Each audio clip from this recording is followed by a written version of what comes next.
Hi, folks. Welcome to Peace at Home Parenting, Facebook Live. And I'm Ruth Freeman, licensed clinical social worker and founder of Peace at Home. I just noticed my dog is in the background, which I didn't really plan on. We're really happy to be here tonight. Our wonderful teachers volunteered to spend a little time with you this evening because we're hearing so much about challenges with teenagers. And I'm going to ask folks to introduce themselves. My name's Amy Alamar, and I'm trained as a classroom teacher, and my research has been in the area of how do we know what works in the classroom and how we talk with students and use that information toward family and parenting practices. So I've written 2 books on talking with children and using reflective practice in how we use what we know works in the classroom in our day-to-day lives. I'm also parenting 3 teenagers right now for the next couple months. I actually am in that sweet spot with 3 of them. So I'm here right alongside you. My name is Aaron Weintraub. I'm a teacher with Peace at Home Parenting. I'm the director of Kids Cooperate, and I work in my private practice with children with special social emotional needs and anxiety. And I also have a teenager. I have a just turned 19-year-old. I have a just turned 10-year-old and a just turned 6-year-old. And I'm Bradford Wiles. I mainly focus on building resilience in vulnerable families through positive parenting practices. I also pursue a lot of work around the intersection of families and health, and I'm a Peace at Home teacher as well, and really glad to be here.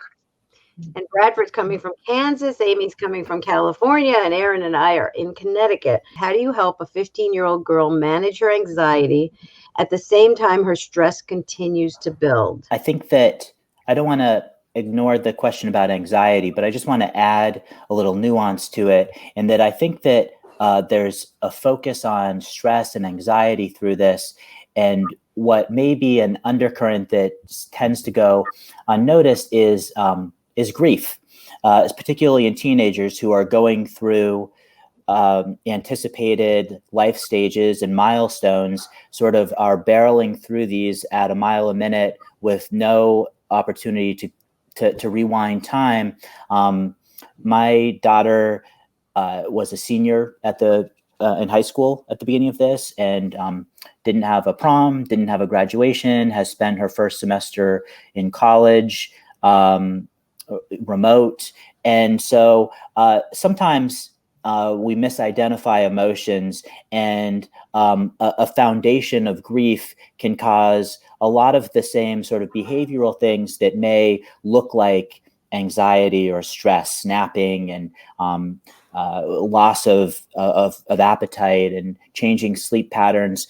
And so not to diagnose this viewers with anything, but I think that it adds an important nuance to the conversation when we can really understand what our teenagers are feeling. Many family members are grieving, and it may look like irritability. And so our interactions now become a little more stressed, and we're so upset about the losses our kids are having that we may be trying to fix it or make it better. And you can actually make your kids nervous when you're trying to fix their feelings. Yeah. So we could be making things more complicated and not realizing it because it's so painful to watch them have these big losses. I was just about to say that sometimes I use this term, which can be kind of painful to listen to, but sometimes we need to let them hurt and let them see that they can get through it. So we certainly don't want to take for granted if it's severe red flags, like Aaron was saying, if it's severe loss of weight, gaining of weight, change of diet of any sort, changing in sleep habits. We want to keep an eye on those red flags, certainly if they're expressing depression.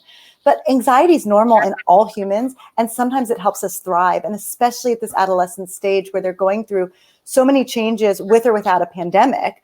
They're just racing through these changes, and it's a really nice thing when they know they can handle it. So sometimes just being the soundboard and not fixing it and just saying, it sounds like you're really stressed out. Do you want to talk about it? Or is there somebody you want to talk to about it? Kind of offering them, whether that be a friend, another family member, or maybe they do want professional help, right? There's no shame ever in asking for help. And we're trying to model and teach that to them. And so I think it's resisting that urge to fix, which we all fall victim to, because watching your child hurt is the most painful thing. And there's plenty to be worried about right now. I mean, it's kind of it's a confusing time. And I think that, we call it reflective listening in the field, but it means just, you sound really worried about that. You seem kind of nervous about this. One of the manifestations that I've seen in parents and in kids from this is a kind of anxiety called perfectionism. And parents are really worried about their kids keeping up their grades, and they're trying to make sure everything's happening right. And just today, I was talking to an advisory group, and one of the moms on the advisory group put her son on the line, and they said, "Do you want to ask him anything?" And I said, "Well, what do you need from your parents right now?" And he said, "I need space. I need them to stop worrying about me." And so I think it's hard for us to know if we're worried or they're worried. Now, there are clear cut anxiety symptoms. Kids can do self-harm. Kids can have difficulty focusing. And when that's happening, you want to get a medical consultation and look at, do we need cognitive behavioral therapy? Do we need, medicine? And you do want to get a consultation, and you can do that through telehealth. But first, really listen carefully to their accounting of the whole thing. I just talked to a parent this year, and she had an extraordinarily talented kid who had terrible social skills. She was super, super smart. And she wasn't getting the grades she always got, and this is her junior year. I said, you could think about a gap year and focus on what she really wants to learn. And we have to think outside the box to help our kids be okay. And kids, teenagers, are tremendous thinkers outside the box. And if we invite them to come up with solutions, I think it's going to help. What do you do when your 13-year-old girl continues to sneak things? This is always, these questions are always amusing in some regards, because it makes us realize and remember what we were like and what we did. And so for me, one of the things that I think about when we're asked these questions is exactly that, remembering and putting ourselves in our teens' shoes and understanding that we were not perfect. I am a recovering perfectionist. So when we were talking earlier about that need to be that, it takes some of our own introspection. So I would start there with these things of, okay, so first, think about why you might have done those things, and then also have that conversation about why those things are happening. And you're gonna sometimes get, well, I don't know, or because, or all the things that we also said back. But persistence is really helpful, and even if you don't get the actual answer to that, continuing to be present and to be engaged and asking can be really helpful. You don't want to be overbearing. Nobody likes to be quizzed, but you also want to be available and allow that opportunity for interaction. And over time, the likelihood that you'll be able to make some headway is much greater if you're making those small investments. I think too, especially now when some of us are still sheltering in place or doing some version of that, there's a real need for privacy. And so sneaking things is a very natural thing anyway for a teenager. And right now we all need a little privacy. So as much as you can, if that means giving them a little more privacy on social media, or a little more privacy, in the house, in a space, or letting them find a space outside of the house, that can help, because it's a very natural thing to want. We want our privacy. And I was sort of giggling because, we all did, as Bradford said, we've all done things, right, that maybe we wished our parents hadn't known. And maybe it's okay that we don't know everything that our kids do. Like, you probably don't want to be privy to all of the conversations. It would probably make your head spin. So kind of just acknowledging that privacy and allowing for it, and assuming good intentions. They may do something bad. When you say sneak, it could be not telling you something. It could be lying about something, right? But let's assume good intentions. They're not doing it to hurt you. They're doing it for a reason. Either they don't want you upset, they know you'll be upset, so they're not telling you, or they're ashamed, or for whatever reason. So assuming good intentions and starting the conversation there. It doesn't mean you have to be happy about it, but it means like, oh, okay, I'm going to assume you didn't mean to hurt me, but I noticed X, Y, or Z. Right. Yeah. And this mom is saying, I'm afraid her sneaking things can lead to her sneaking more outside the home in a world full of horrible people. So you can imagine she might be talking to her daughter like the world's a really scary place, and her daughter might not feel that way. and she might be reacting. Sometimes when parents tell me the kids are lying, I sometimes ask the question, are you very strict? Is someone very judgmental? Is someone very nervous? Because kids sometimes will hide things if things are kind of strict. But I also want to say, it depends on what they're sneaking, and sometimes it can be dangerous.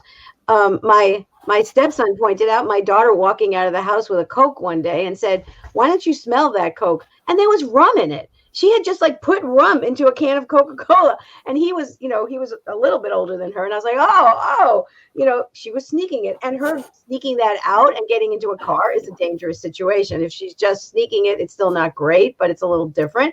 So it's what the child is sneaking. But also, I really like, there's a website called Lives in the Balance by Ross Green, and he has a process there called digging down. And he basically just gives you some words like, we have a problem. I see that you're walking out of the house and you've put some alcohol in your soda. Help me understand what the deal is here. Help me understand what motivated this and how you think it's safe.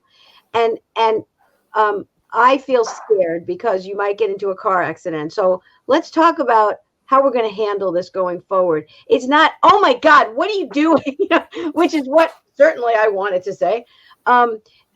And I think that, Ross Green's digging down, Allie just posted livesinthebalance.org. Look for the parents' resources digging down.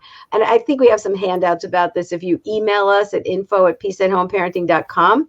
But mostly this is about an open-ended problem-solving situation. We have a problem. You've done a behavior that's dangerous. Help me understand it, and how can we solve it? This is much more productive than flipping out and telling her how catastrophic this is. Thinking about what the behavior is on a continuum of catastrophic versus sort of normative, rebellious, or privacy-seeking behaviors or doing something thrilling. Yeah, right. Risk-taking, these kinds of things. So recognizing that.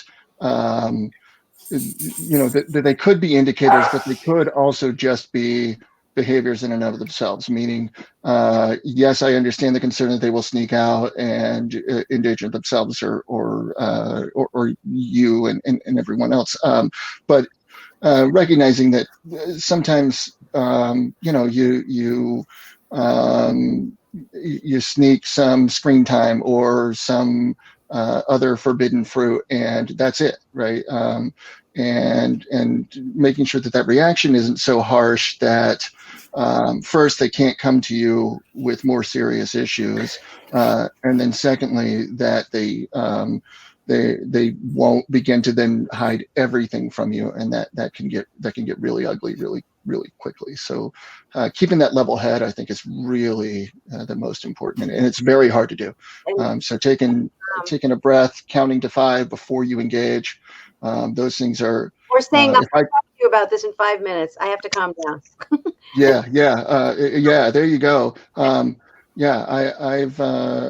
said for a long time, if I could get parents to just if I could wave a magic wand, just having there be intentionality in what they're doing in reaction to these things, that would go a long way. And so that's your gold right there, being able to pause and recognize that you might not be ready to handle what's in front of you. In our thinking brain, not in our emotional brain. And that's why we always remind parents the 5 minutes a day of a brain calming practice. What we're talking about is more presentation and the way you talk to your child about it. What we're not saying is that it's not okay. That conversation doesn't have to be a negotiation. It's okay to set limits. And, I always say 80% roses, 20% thunderbolts. Sometimes love comes, as being stern when you need to be. And I think, we all sort of chuckled. We've all got a story of doing something like that because sneaky is a natural stage of development.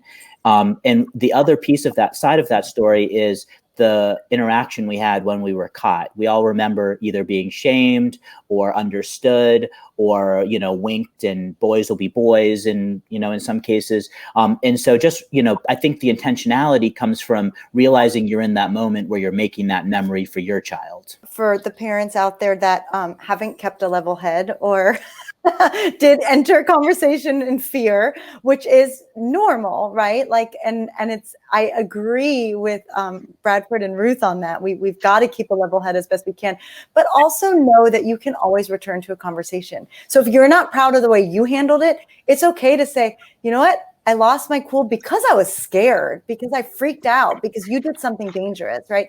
So like, it's okay. And don't label yourself, oh, I'm such a bad mom or dad or whomever. Just learn from it and move on. And that models what Erin's talking about. Like, you are modeling that resilience right there, and coming back to it. Yeah. And with teenagers, I mean, I have actually said, so tell me what consequence is going to help you remember not to put yourself in danger like this next time. You can actually invite them to make the boundary, or you can make the boundary. And these are two different things. There's the boundary, and there's the and there's the connection and understanding and problem solving. But at the bottom, those boundaries can be very important. But being 13 isn't the same as it was when I was a kid. Now it's easier for predators to reach kids. That's what my fear is not. That's why my fear is not normal sneaking.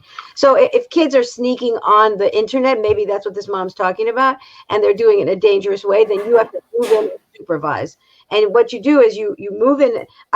My stepson used to tell lies all the time.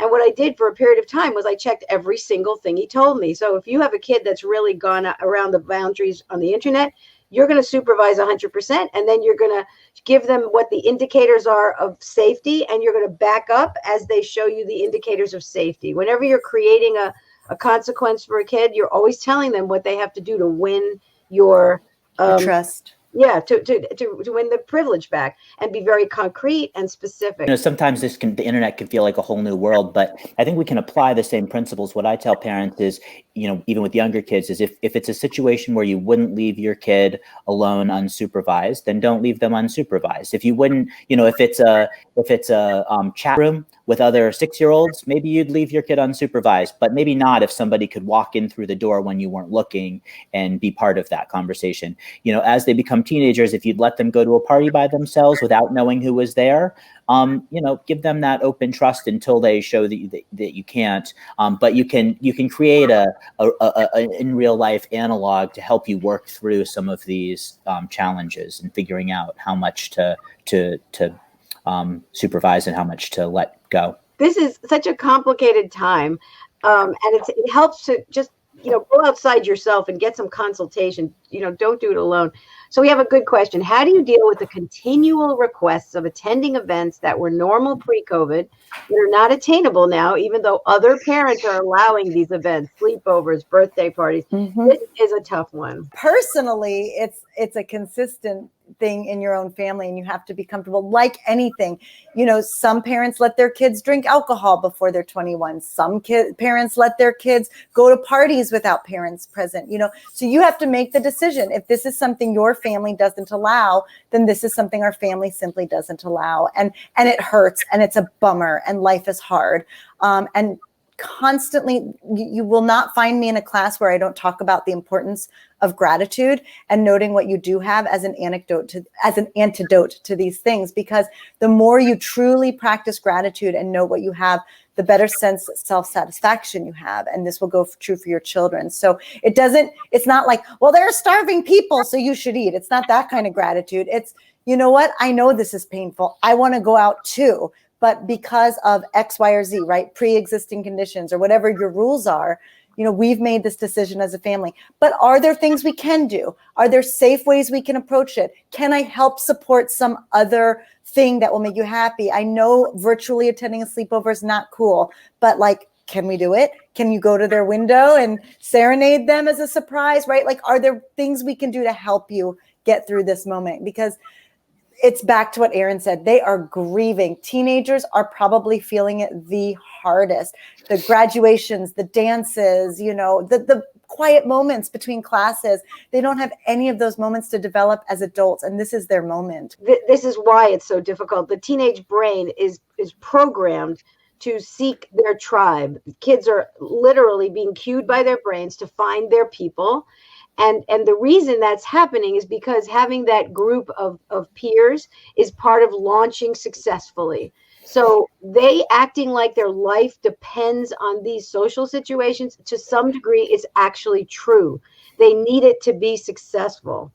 And their brain also tells them to do things that makes them feel good. Never in any other developmental stage does the brain cue you to do stuff that feels good as much as during adolescence. And the brain cues them to do things that are new, innovative, and risky. And when you put this formula together, it's do things that are risky, make you feel good, and do it with your friends. So this is why a psychiatrist who I love says adolescence is a disease you hope your kid recovers from. And it's just a time where there's amazing creativity and passion. Sometimes the emotional part of their brains literally disconnect from the thinking part of their brains. There's so much going on. And 1 minute they might be completely logical and make complete sense. And 2 seconds later, they're just a ball of mush. And you as the parent are getting triggered around your own memories from adolescence. So you're having feelings in reaction to all this. I had taught parenting education for, 15 years by the time my daughter was 15. And I cried all the time. It didn't matter what I knew. The relationship stuff is huge. It's huge. So it makes sense that they're having a hard time right now if you think about what their brain wants to do. When we're under stress, we default to how we were parented, right? That we tend to, at our foundational, in those snap moments, default to how we were parented, and oftentimes that's suboptimal because it's not always. Some of us were parented very well and are very happy with that, and that's great. But typically, where you see people really grapple are in those really stressful, high intensity moments, and they tend to default to experiences that frankly weren't all that good for them. So getting back to Amy's point of revisiting, making sure that you process that and saying and recognizing like, oh yeah, I did exactly what I wished my parent hadn't done, not only at the time but in retrospect, right? Because at the time we never really understand what our parents are doing, but then that's my second point, which is helping them understand, and in this case in particular, that it's about their safety, right? That it's one thing to be concerned about, like, that someone's gonna, make fun of them, or, and those things are bad, don't get me wrong, but, this is their actual physical health and safety, and yours and that of essentially everyone you know.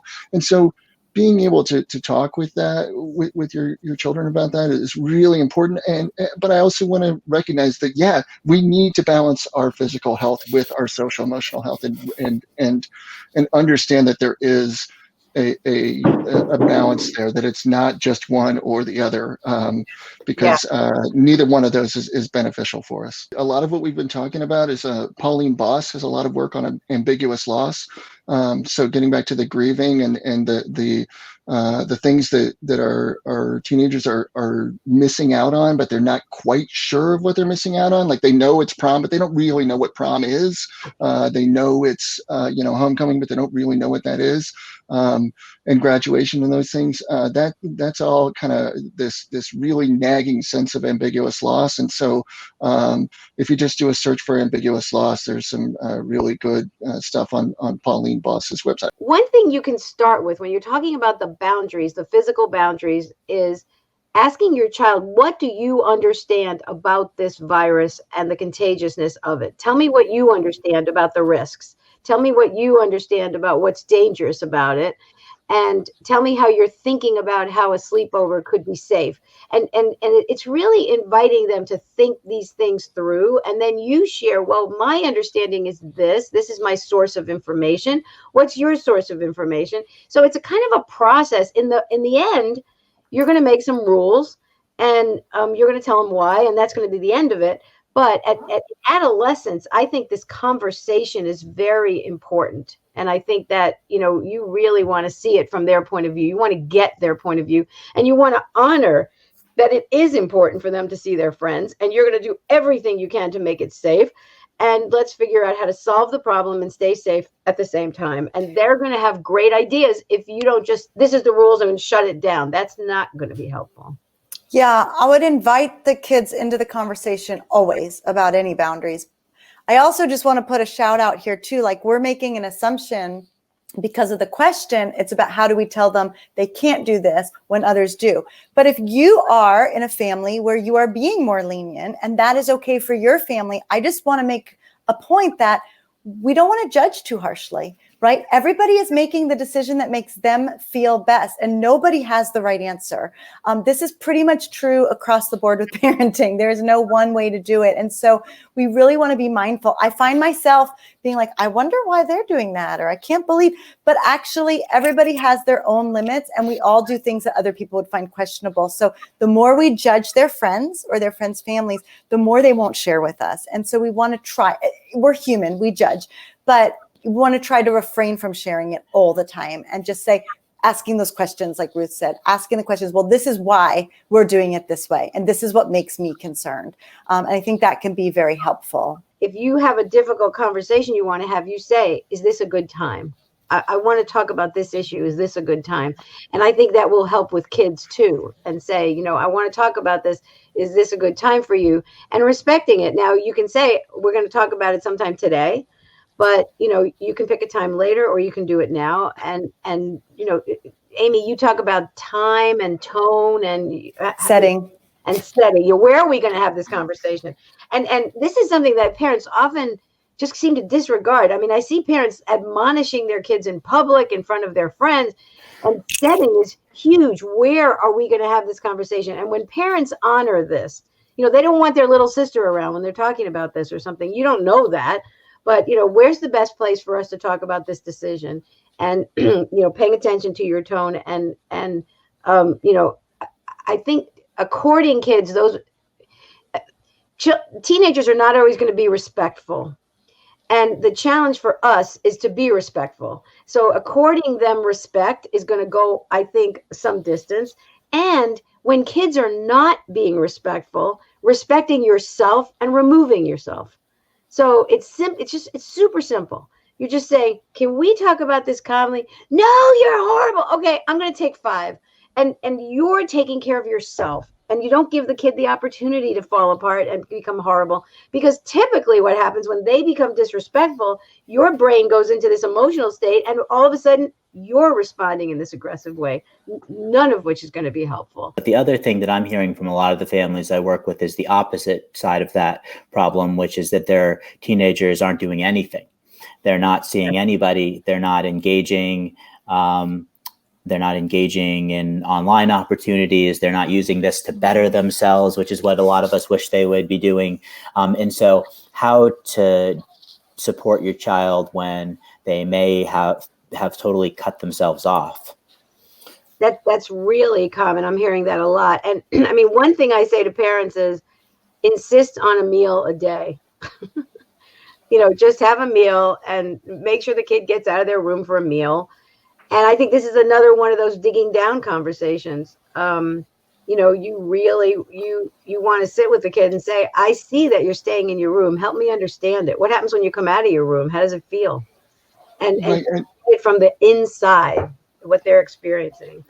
Yeah, and I would encourage parents also to think about things that might have been unpalatable before the pandemic. So playing video games, as a social activity, might be much more appealing now, right? And it can depend completely on your orientation towards them, but those kinds of things that might have been not how you wanted to see your child spend his or her time can actually have quite a bunch of benefit at this point, where you would have been like, hey, here's a ball, go outside and play with your friends till the sun goes down, right? Like that. If that's not your orientation and you want to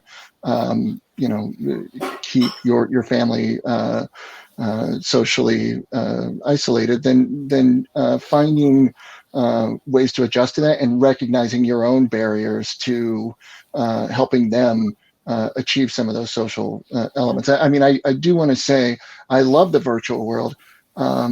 It requires more effort than just showing up. Whereas when we're together in person, you can be pretty comfortable and confident in just showing up. But here, it takes much more effort to be engaged. And so, particularly for introverts, that can be even more challenging because they're not getting that reflexive time for themselves. In the context of what's going on, they're sort of already isolated.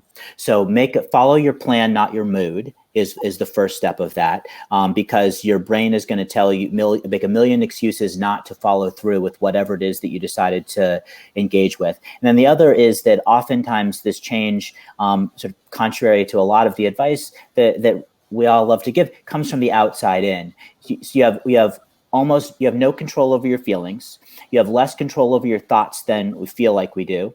What we can control is our actions. And so do something different to feel something different, creating a virtuous cycle so that you have to sort of like get in there and try something new. And then you start to look for those experiences. You start to open up to some of those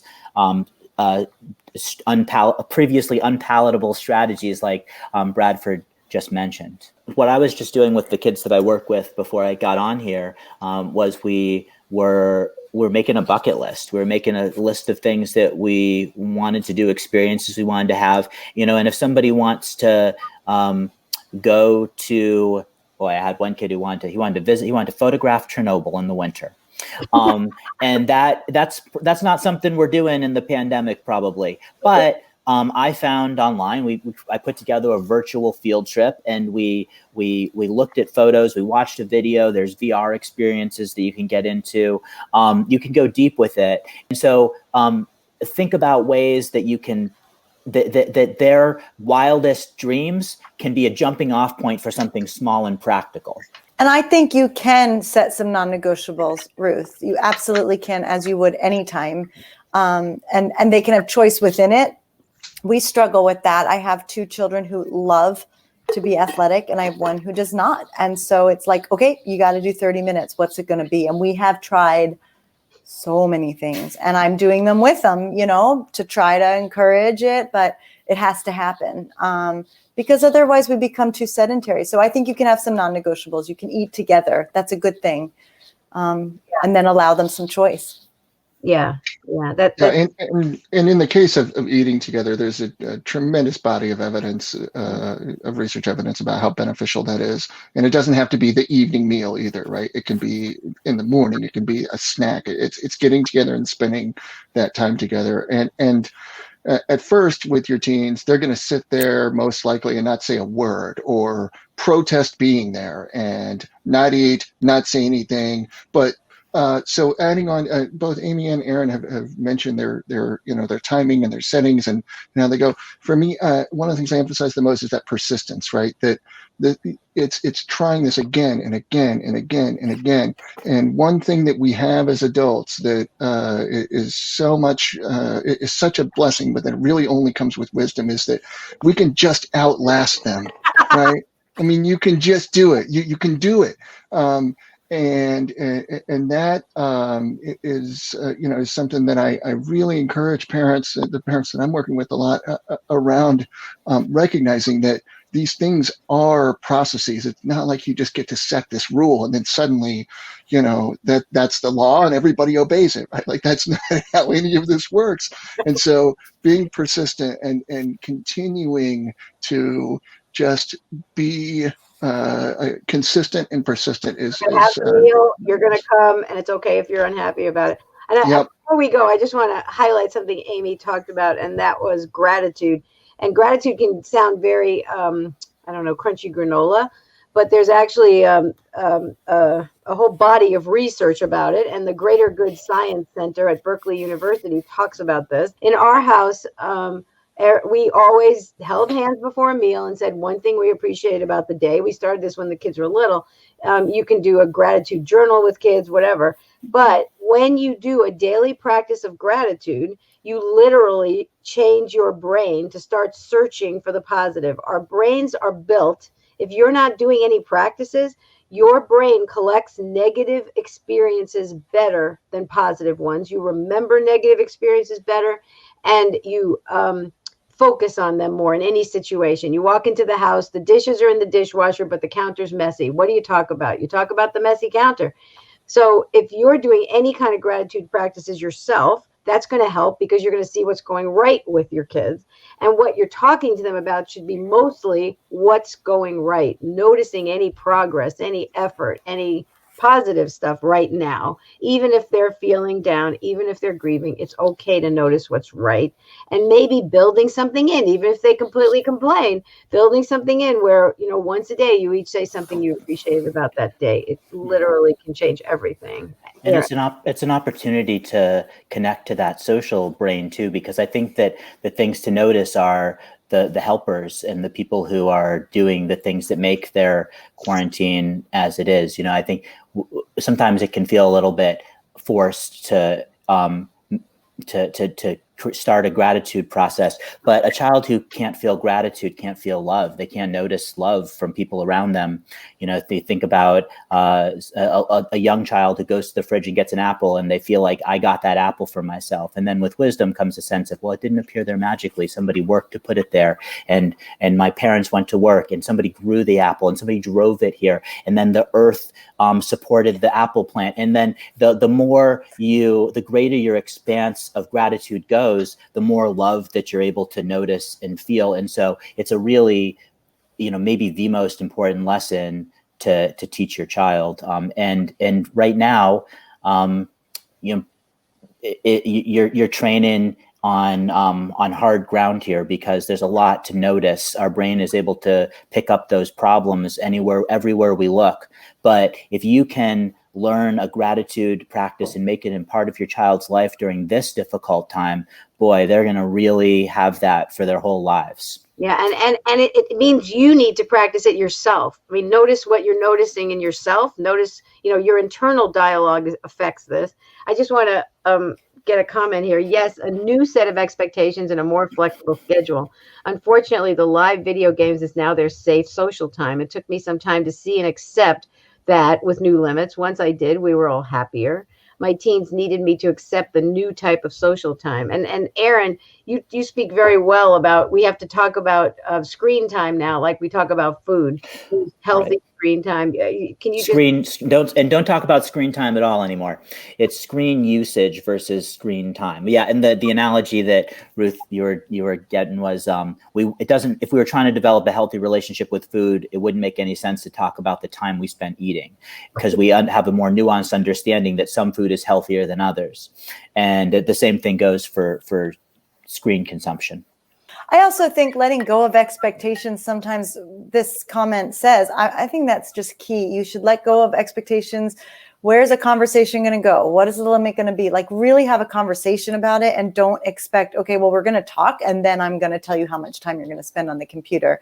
It's really like, oh, all right, tell me why this is valuable. And believe me, we all are watching things that I would say are not high quality at this point in our family, and we're having fun.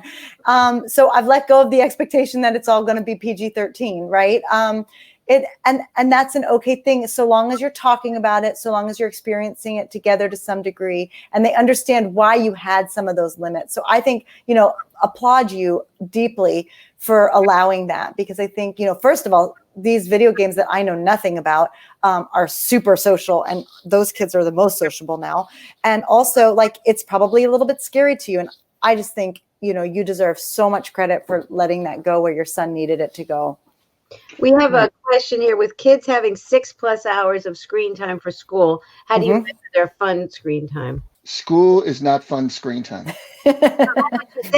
She's saying with kids having so anything after that you are engaging with them. And so when I think about fun screen time, when we think about usage, I think very much about all the things that if you're doing something collaboratively, that's quality screen time. That's quality screen usage, right? So if you're watching something and talking about it and engaging around it, that's good.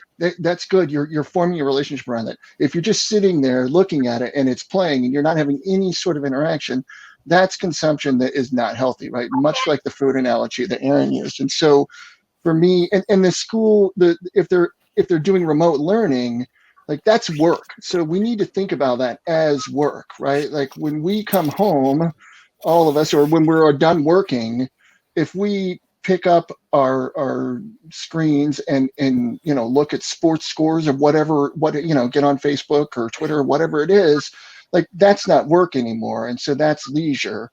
So thinking about it as at least from as I interpret this question, that for me is that the learning component is a capsule, a delivery method of education that doesn't encapsulate screen usage in any way for me.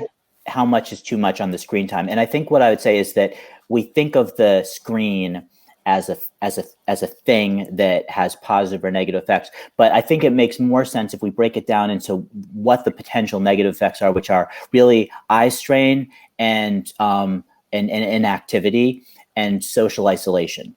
Those are the main three things. And so working to mitigate those, then you don't have to worry about what they're doing with the screen when. Make sure that their eyes, so the eye strain comes from looking at a screen for a whole time. That's a real thing. So making sure that they're spending some time away from the screen, taking healthy breaks, getting outside, having face-to-face conversations, moving their bodies. And so if you can mitigate the specific negative effects of being inert through your whole day, then you don't have to worry about the delivery device for the education or entertainment like Bradford was mentioning. And the time. And I want to, I just want to, I'm the old fashioned person on this team. And I just want to say that, Bruce Perry in his wonderful book called Born for Love says that when we look someone in the eye, the stress hormones go down, the feel good biochemicals go up.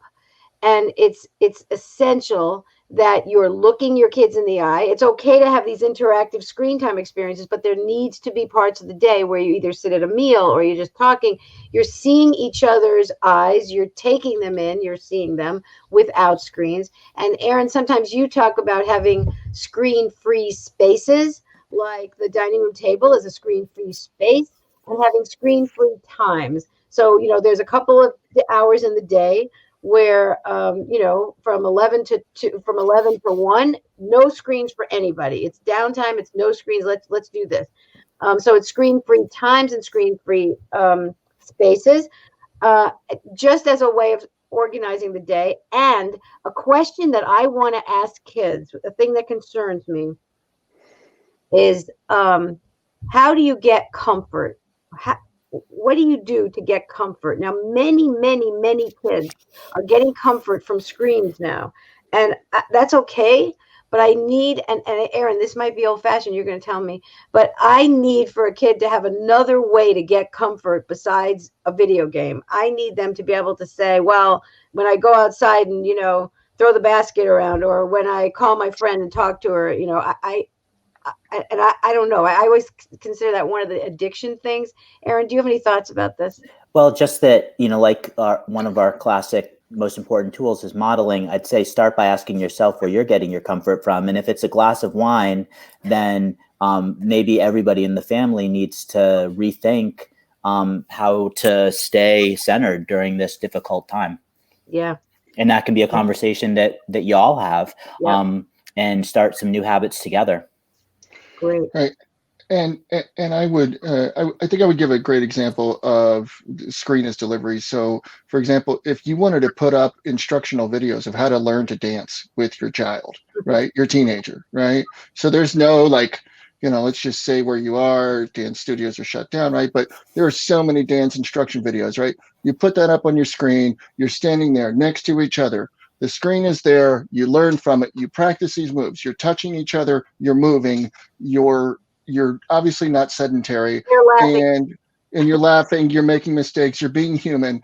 Like you can do that for hours. If you're doing this with your teenager, just FYI. What's that? You're dancing by yourself if you're doing this. And you might, and that, yes, and you might. But again, modeling is critical. But I guess what I'm trying to say is, like, in that instance, the screen as a delivery method, like it does that, there's no screen time, like that doesn't count because it's just a part of what's going on, right? And but to your point, Amy, some of these things, It's the healthy screen usage. Yeah. Yes. But Yes. you have to get off screen too. Yeah. And my last comment is offer yourselves some grace. Forgive yourselves. You're gonna make mistakes. Your children are gonna make mistakes. Um, and then the thing that I keep coming back to now is if you talk to anyone who's had children who have left their house, they will always say it goes by in the blink of an eye, right? It go everyone says it. It's so cliche. It's the most cliche thing there is. And here we have this opportunity to spend more time with our teenagers than we will ever spend with them again, ever. I mean, I promise you. And so recognizing that there are all these stressors, all these things going on, recognize that you're never going to get an opportunity like this again. And so doing the very best you can to make that quality will just, it will pay off in so many different ways. It is hard, but it is worth it. Yeah, I agree. It's wonderful, and get to know your kids. Like you're raising some adults in the world that are going to do some amazing things. So ask them questions. Yeah, I think that's one of the things that comes up for me as we're talking is to stay curious about your child. You know them really well, but they're evolving and changing every moment, and stay open and curious, and just be, those questions are great. Erin, Amy, Bradford, thank you so much. This has been wonderful.